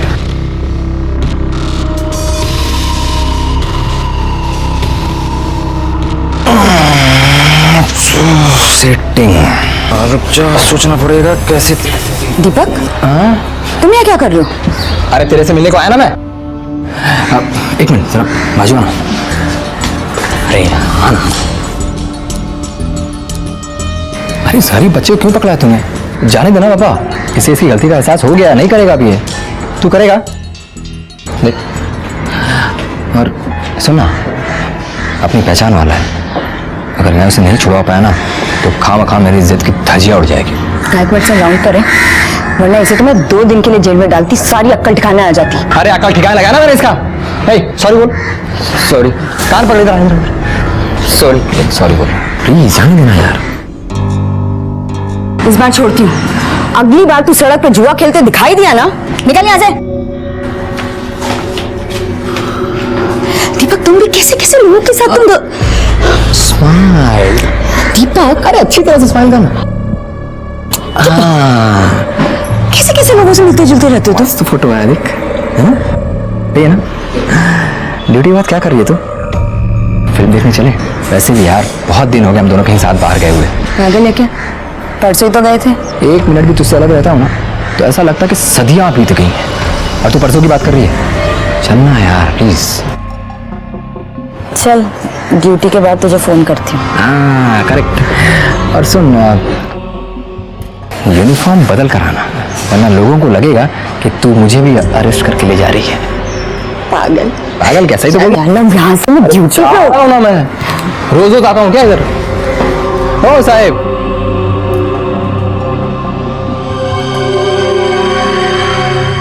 यहाँ पर एक बार।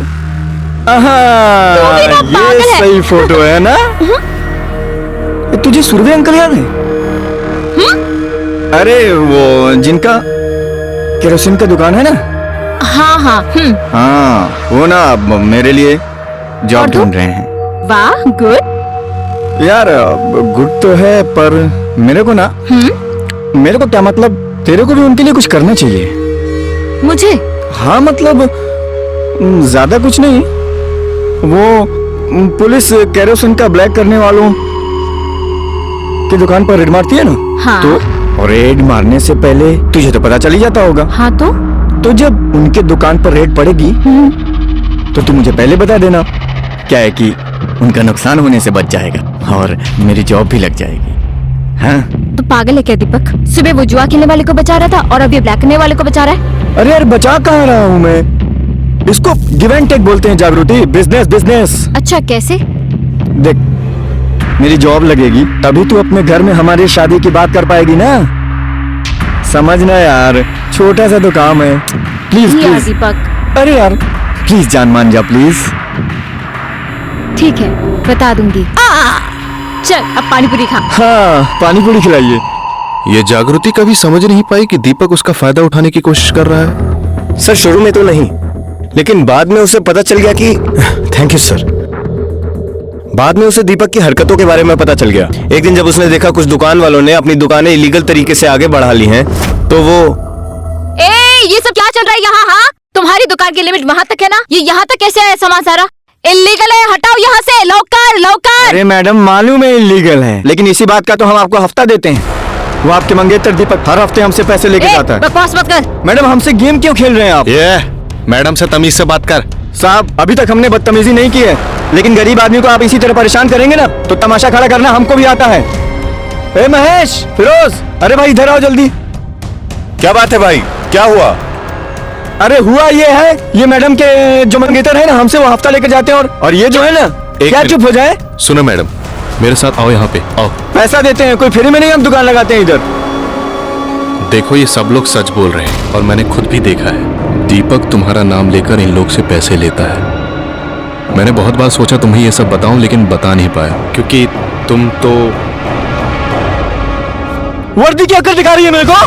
तू तो ऐसे बात कर रही है जैसे तूने कभी रिश्वत लिया ही नहीं है, हैं? दिखाती ना तूने अपनी औकात कि तू फ्रॉड, दो कौड़ी का इंसान है तू, दो कौड़ी का। तुझे पता है तेरी इन्हीं हरकतों की वजह से ना आई बाबा से मैंने अपनी शादी की बात नहीं की, और अच्छा हुआ नहीं की, क्योंकि तू तो उसके लायक ही नहीं है। आज से तेरा और मेरा रिश्ता खत्म। हाँ खत्म। दिखाई मत देना तू मुझे, वरना वर्दी की अकड़ क्या होती है ना दिखाऊंगी मैं तुझे। भरे बाजार में सबके सामने तूने मेरी बेइज्जती की है ना, अब मैं भी देख मैं कैसे तेरा तमाशा बनाता हूँ, तू देख। हाँ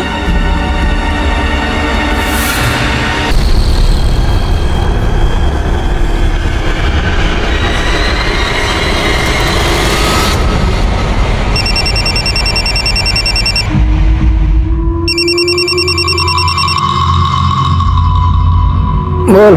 तूने पर्सनल फोटो पब्लिक में लाके अपनी औकात दिखा दी ना। तूने भी तो पब्लिक में मेरी बेइज्जती की थी ना, तो जवाब तो पब्लिक में ही देना पड़ेगा। साले तुझे पता है ना, तुझे पता है मैं इसके लिए तुझे जेल में सड़ा सकती हूँ। क्या? एक भूल मत तू, मैंने भी तेरे साथ पुलिस की ट्रेनिंग ली थी और पुलिस को सबूत मांगता है। पहले तो साबित कर कि मैंने किया, फिर सड़ा देना।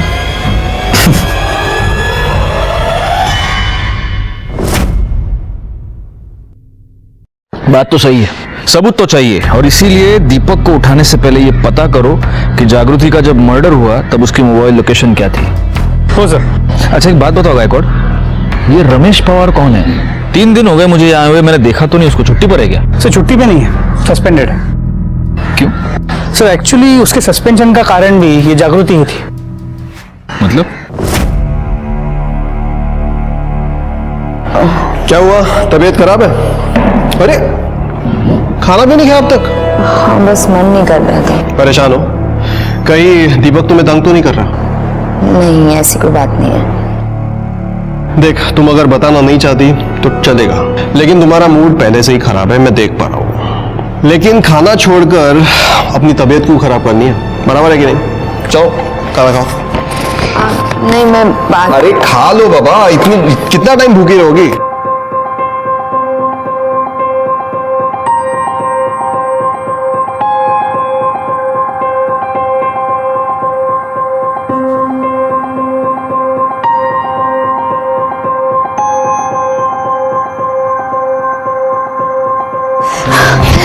अरे बाप रे, क्या हो रहा है? ठीक तो? अच्छा बैठो, ये लो पानी पियो पियो। जागृति, अगर तुम्हारी तबीयत ठीक नहीं है तो छुट्टी ले लो ना। नहीं ले सकती, बहुत काम पेंडिंग है। मुझे कुछ सुनना नहीं है, तुम सारा काम मुझे दे दो, मैं कर दूंगा। तुम घर जाकर रेस्ट कर लो, ये तुम्हारे लिए ज्यादा जरूरी है। प्लीज जाओ, घर जाओ।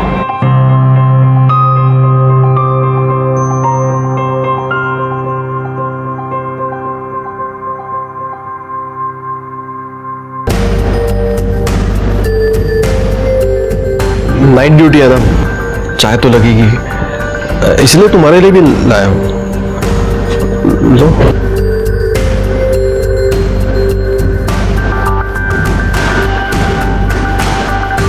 Thank you. जागृति, एक बात बोलूं? नहीं, वो मैं वो तुम मुझे बहुत अच्छी लगती हो। मैं तुमसे प्यार करता हूं।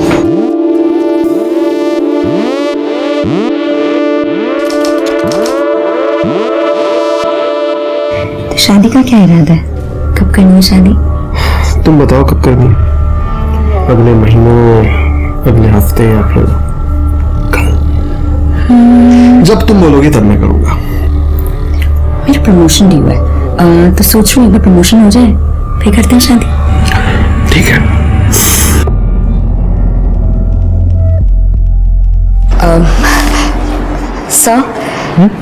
सर, मुझे आपसे कुछ बात करनी है। हाँ बोलो ना। सर कुछ खास नहीं, वो क्या है ना कि सर मेरा प्रमोशन ड्यू है, तो अगर आप रिकमेंडेशन लेटर पे साइन कर देंगे तो थोड़ा जल्दी हो जाएगा। ठीक है, कर दूंगा, लेकिन ये अचानक इतनी जल्दी क्यों? सर वो मैं शादी कर रही हूँ। अच्छा, शादी के लिए प्रमोशन चाहिए? मैं तो आज तक सोचता था कि शादी के लिए तो पार्टनर की जरूरत होती है। सर वो ठीक है, कर दूंगा। वैसे ये लड़का कौन है, क्या करता है? सर अपने डिपार्टमेंट में, अपने पुलिस स्टेशन में। अच्छा, कौन?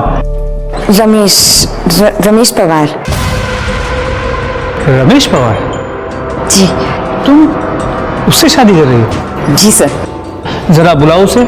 सर रमेश तो भी छुट्टी पे गया हुआ है। अच्छा जागृति, क्या रमेश ने तुम्हें ये तो बताया है ना कि वो अभी शादीशुदा है और उसका एक बेटा भी है?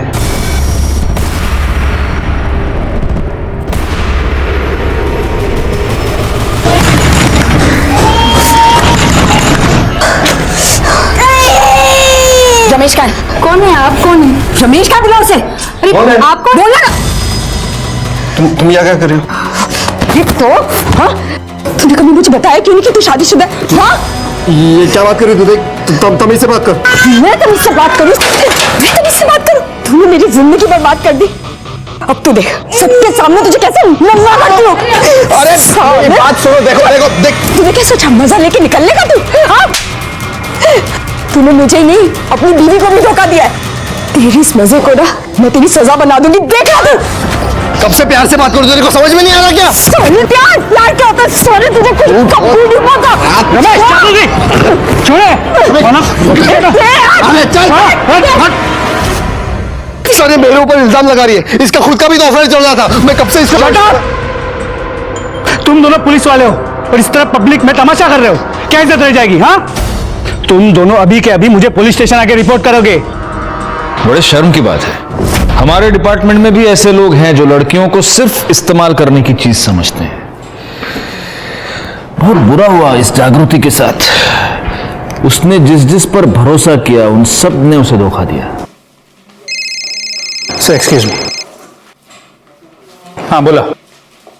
गुड, ठीक है सर। सीमा के बॉयफ्रेंड संजय का पता चल गया, इस वक्त तो दिल्ली में है, कुछ काम से गया था। उसे इमीडिएटली वापस आने के लिए कहा है और उसकी मोबाइल की लोकेशन भी मंगवा ली है। गुड। ये रमेश पवार को सिर्फ सस्पेंड क्यों किया? साले को मैरिज एक्ट का चार्ज लगाकर अंदर करना चाहिए था। सर मैं भी उसे अंदर करना चाहता था, लेकिन जागृति ने कंप्लेंट करने से मना कर दिया। I can understand. सोचो गायकवाड़, पुलिस डिपार्टमेंट की कांस्टेबल का ये हाल है तो आम लड़कियों के साथ क्या होता होगा। लेकिन जो काम जागृति ने नहीं किया वो अब हम करेंगे। रमेश की और दीपक की मोबाइल लोकेशन निकलो और पता करो मर्डर वाले दिन वो कहां थे। सर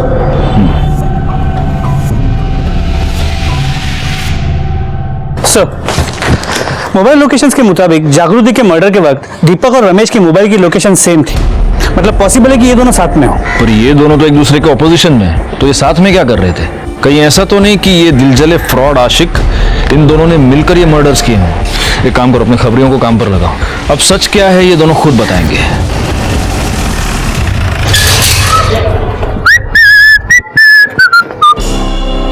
दीपक ना? हाँ। चल।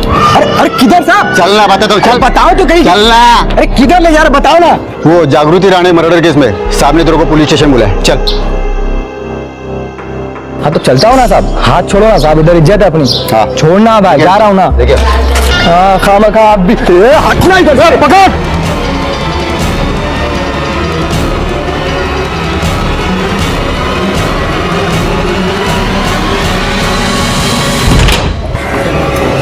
जी रमेश कहाँ है?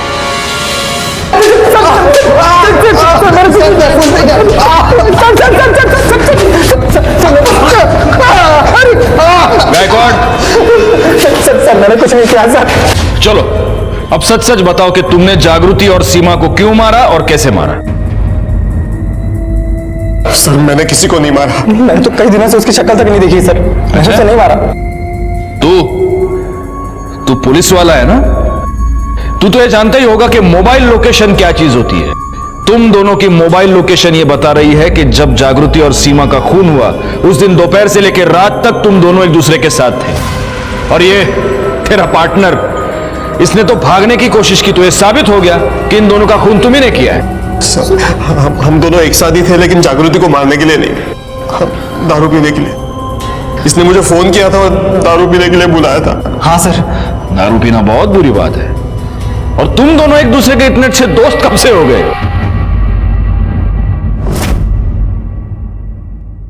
छी छी छी छी छी छी, क्या हाल बना दिया रे तेरा उसने। एकदम हीरो से जीरो। बड़ा सीना चौड़ा करके घूमता था ना तू, सस्पेंड करवा के घर में बिठा दिया तेरे को। तेरे जख्म पे नमक नहीं छिड़क रहा मैं। जैसा पब्लिक में उसने तेरा बेइज्जती किया ना, वैसा ही बेइज्जती उसने मेरा भी किया पब्लिक में। मेरे को तो बदला लेने का है, तो सोचा साथ मिलके लेते हैं। क्या बोलता है? मर्द की औलाद है तू।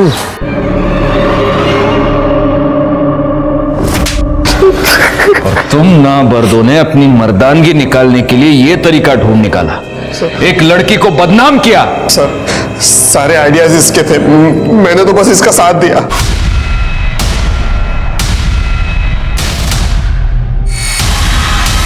आजकल एक रात का क्या रेट चल रहा है तेरा? अरे ऐसा चिल्लाएगी ना तो तेरे कस्टमर्स मिलना बंद हो जाएंगे तुझे।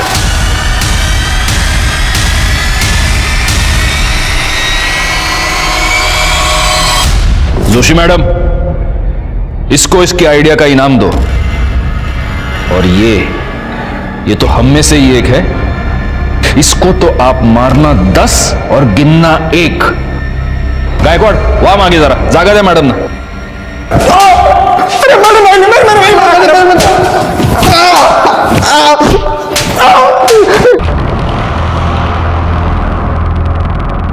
और मर्द मजा आया एक औरत के हाथ से मार खा के? हाँ? सर सच बोल रहा हूं, हमने किसी को नहीं मारा। तुम दोनों ने जागृति को बदनाम करने की कोशिश की, लेकिन उससे तुम्हारी मर्दानगी को चैन नहीं मिला और इसीलिए तुमने उसका और उसकी बहन का खून कर दिया और लटका दिया ताकि हमें गुमराह कर सको। हाँ? नहीं सर, हमने उसको नहीं मारा सर। नहीं मारा? गायकवाड़, बिठा के रखो इनको और हर आधे घंटे के बाद तोड़ते रहना सालों को। अरे सर, हमने किसी को नहीं मारा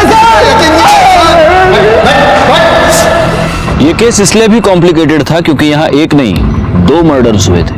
कहीं ऐसा तो नहीं था कि जब एक बहन की हत्या हो रही थी तब दूसरी बहन वहां गलती से पहुंच गई और इसीलिए उसका भी मर्डर हुआ, या फिर किसी के पास सीमा और जागृति दोनों के मर्डर करने का मोटिव था। सस्पेक्ट्स घर वाले भी थे और बाहर वाले भी। इन्वेस्टिगेशन में जैसे जैसे हमारे सामने कोई नई लीड आ रही थी, हम लोगों से कड़ी पूछताछ कर रहे थे और अब बारी थी सीमा के बॉयफ्रेंड संजय की। सर, इस संजय को 2 घंटे से बिठाया हुआ है और कितनी देर बिठाएंगे?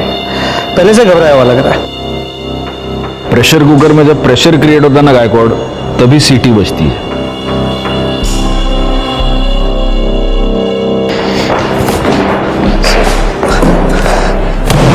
ये है तेरे मोबाइल लोकेशन की रिपोर्ट, जिससे ये साबित होता है कि जब मर्डर हुआ तब तू सीमा के घर में था। बोल, क्या कर रहा था वहां पर?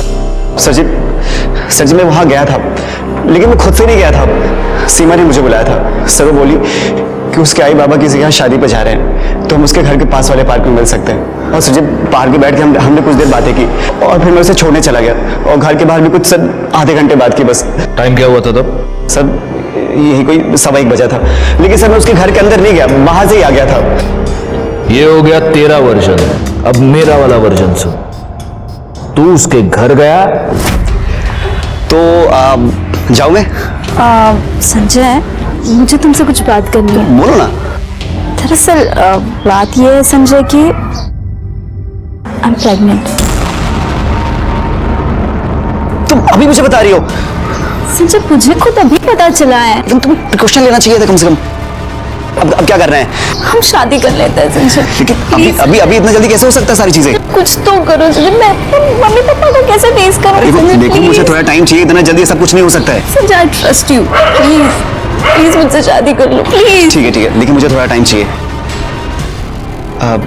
एक गिलास पानी मिल सकता है? यही किया ना तूने? बहती गंगा में हाथ धो लिया। सर जी ऐसा कुछ नहीं है, मैं कसम खा के कह रहा हूँ सर जी, मैंने किसी को नहीं मारा सर। और सर रही बात प्रेग्नेंट वाली, तो सर उस बारे के बाद मुझे मालूम ही नहीं था। और सर क्या सबूत है कि बच्चा मेरा ही है? गायकवाड़, बगा पब्लिक कितनी होशियार है। पुलिस के पास हर बात का सबूत मांगती है। सबूत तो हम तुम्हें देंगे, लेकिन तब तक तू हमारे पुलिस स्टेशन का मेहमान बनकर रहेगा। क्यों जाला? सर मेरी बात में यकीन कीजिए। सर मैंने कुछ किया ही नहीं सर। सीमा की फीटस का डीएनए संजय से मैच करता है, वो बच्चा संजय का ही है। गायकवाड़ से ये तो साबित होता है कि बच्चा संजय का है, लेकिन ये कैसे साबित करेंगे कि ये मर्डर संजय ने किया है? क्योंकि अगर उसने सीमा का मर्डर किया तो फिर उसने जागृति को क्यों मारा? दीपक और रमेश के खिलाफ भी हमारे पास कोई पुख्ता सबूत नहीं है, और अगर इन तीनों में से किसी ने भी ये मर्डर्स नहीं किए हैं तो फिर किसने किए हैं? एक काम करो गायकवाड़, जागृति के पिता सुधीर राणे, उनकी मोबाइल लोकेशन निकलवाओ और उन्हें पुलिस स्टेशन बुलाओ। सर आपको लगता है कि ये सुधीर ने अपनी बेटियों को मारा? क्यों नहीं? इन्हीं बेटियों की वजह से सुधीर राणे की बहुत बदनामी हुई है। मोटिव तो है उसके पास। राणे साहब, मुझे आपसे बहुत हमदर्दी है। मैं आपका दर्द पूरी तरह समझता हूं। आपकी 3 बेटियां थी। जागृति की वजह से आप पहले से ही बहुत बदनाम थे। सीमा शादी से पहले ही प्रेग्नेंट हो गई थी। बहुत मुश्किल रहा होगा ये सब सहन कर पाना, है ना? हाँ। अच्छा, उस दिन मतलब मर्डर वाले दिन आप कहाँ गए थे? आपने बताया था। उस दिन हम अपने रिश्तेदार के शादी में गए थे। शादी में गए थे? अच्छा, कितने बजे गए थे? 12:30 के आसपास। तो 12:30 बजे आप शादी में गए जी, और 1 बजे आप घर वापस आ गए? नहीं, मतलब हाँ, 1 बजे आप वापस आ गए। आपने ये बात हमें बताई नहीं, लेकिन आपके मोबाइल लोकेशन ने बता दी। 1 बजे आप घर वापस आए थे। क्यों आए थे? साहब, मैं आलो तो घरी, मैं वापस गया था। वो मेरी बीवी शगुन का लिफाफा लाना भूल गई थी, इसलिए मुझे घर पे वापस जाना पड़ा। अच्छा। और तब ये दो बहनें कहाँ थी? सीमा तो दिखी नहीं।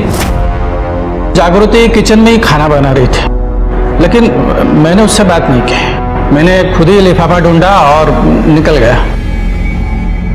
आश्चर्य है, मतलब आपने अपनी बेटी से पूछा नहीं कि बाबा कुठे एनवलप पाइला का? कुछ भी नहीं पूछा आपने, ऐसे ही चले गए? जब से उसके वजह से हमारी बदनामी हुई ना, मैं उससे बात नहीं करता हूँ। ये बात तो सच है, मैं जानता हूं ये बात सच है, लेकिन ये झूठ है कि आप लिफाफा लेने के लिए वापस गए थे। जागृति की वजह से आप पहले से ही बहुत बदनाम थे। आपकी दूसरी बेटी सीमा शादी से पहले प्रेग्नेंट थी। आपको ये चिंता खाई जा रही थी कि आपकी तीसरी बेटी के साथ क्या होगा। आपके मन में बहुत गुस्सा था और उसी गुस्से में आकर आपने जागृति का खून कर दिया।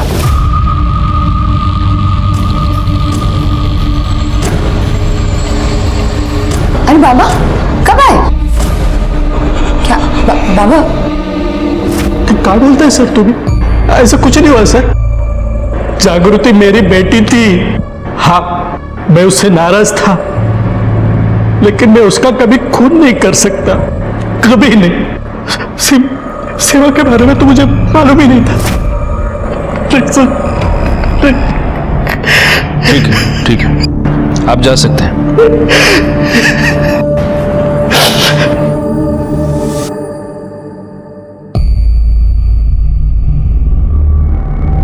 एक बात नोट की तुमने गायकवाड़? जब सुधीर अपने घर गए तब जागृति खाना बना रही थी। सीमा और अपने लिए बना रही होगी। इतने कंसंट्रेशन के साथ बना रही थी कि उसके पिता घर पे आकर लिफाफा लेकर चले गए और उसे पता ही नहीं चला। वैसे वो दीपक और रमेश की कॉल रिकॉर्ड्स में निकली, कुछ पता चला? अरे हाँ सर, वही बोलने आया था मैं। उन दोनों के कॉल रिकॉर्ड में एक ऐसा नंबर मिला है जिनसे उन्होंने पिछले एक हफ्ते में काफी बात की, और ये नंबर किसी और का नहीं, जागृति के मंगेतर प्रशांत का है।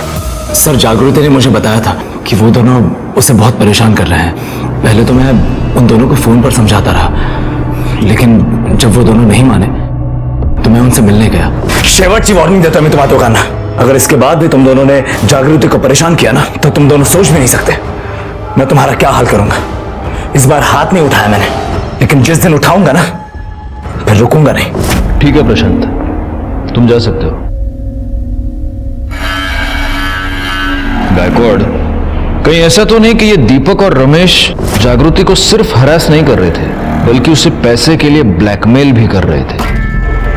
तो काम करो, जागृति के बैंक डिटेल्स निकलवाओ और साथ में उसके पिता सुधीर और इस प्रशांत के भी। सर, जागृति के अकाउंट से कोई मेजर ट्रांजैक्शन नहीं हुई है, ना ही सुधीर या प्रशांत के अकाउंट से हुई है। लेकिन सर, प्रशांत के अकाउंट में एक अजीब बात है। मर्डर वाले दिन उसके डेबिट कार्ड से उसने मिठाई खरीदी थी, जबकि उसके मोबाइल की लोकेशन उसके घर की थी। क्योंकि मोबाइल तो घर पर भी छोड़ा जा सकता है गायकवाड़।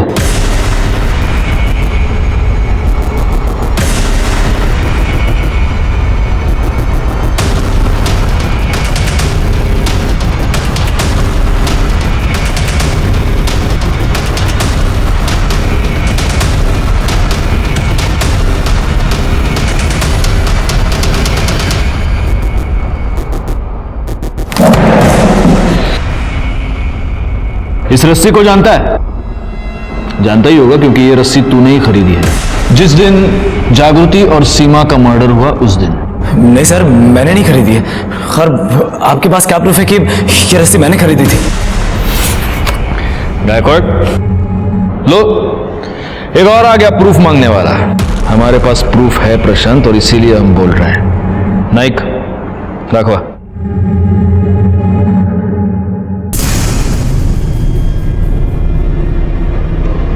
देख, प्रूफ तू है ना? हार्डवेयर शॉप में तू गया और तूने वहां कैश देकर रस्सी खरीदी, ये रस्सी। अब सीक्वल दिखाओ इसको। उसके बाद तू इस स्वीट शॉप में गया और वहां से तूने मिठाई खरीदी, और वहां तूने अपनी पहली गलती की। इस बार तूने कैश पेमेंट नहीं किया, इस बार तूने अपना डेबिट कार्ड यूज किया। ये मिठाई का डब्बा लेकर तू जागृति के घर गया, वहां तूने अपनी दूसरी गलती की। ये मिठाई का डब्बा तूने जागृति के घर पे ही छोड़ दिया। बाद में ये पैक्ड मिठाई का डब्बा उसके फ्रिज में था।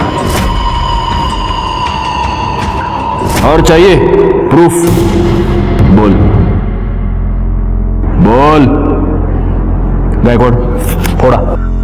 नहीं सर, एक मिनट, बताता हूँ सर, बताता हूँ। दीपक और रमेश ने मुझे मिलने के लिए बुलाया था। ये देख,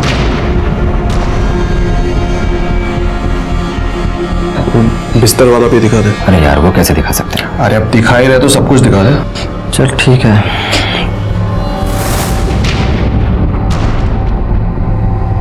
अब यकीन हुआ तू हम दोनों का जूठा खाने को जा रहा था। सिर्फ फेरे बचे थे, बाकी सब कुछ हो गया था हमारे बीच। मेरे से तो शादी करने के लिए पागल हो गई थी। उसकी बॉडी पे कहाँ क्या निशान है, कितने तिल है, सब बता सकता। अबे चुप साले, चुप। सही तो उसे क्यों मार रहा तू? सही तो बोल रहा तो। मेरे ऊपर चिल्लाने से कोई फायदा नहीं, समझा ना? तेरे को झूठ लगता है ना तो कंफर्म कर ले। और इतना ही नहीं, ये देख क्या ही है, धंधा शुरू कर दिया इसने, कॉल गर्ल बन गई है वो। मैं बहुत गुस्से में था सर, बदला लेना चाहता था मैं उससे। मैं जानता था कि उस दिन उसकी फैमिली शादी में जाने वाली है, इसलिए मैंने जागृति को फोन किया और उससे कहा कि मैं लंच के लिए उसके घर पर आ रहा हूं।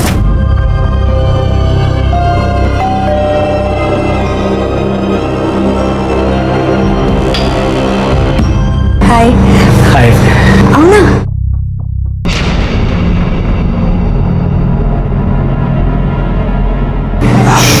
ये मिठाई है। मेरे लिए? हाँ। Thank you. अच्छा खाना भी रेडी, मैं लगाती हूँ। अब तुम बैठो।